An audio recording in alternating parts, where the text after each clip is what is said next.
азыр автобусга төлөнүүчү акынын жарымын гана төлөдүм. Кантип дейсизби? Азыр айтып берем.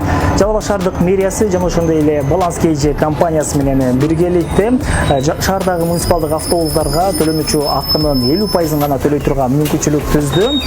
Тактап айтканда, биринчи этап менен шаардагы 8-9, 10 автобустук каттамдарда Баланс KG тиркемеси аркылуу төлөсөңүз, акчаңыздын жарымын кайтарып беришет.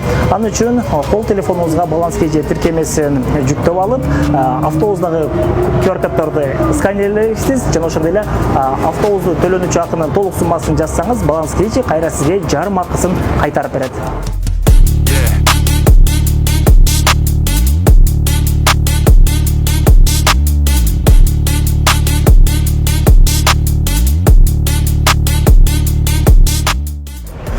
Баса, түшүп баратканда сөзсүз түрдө айдоочуга төлөнгөндү тууралуу чекти көрсөткөндү унутпаңыз.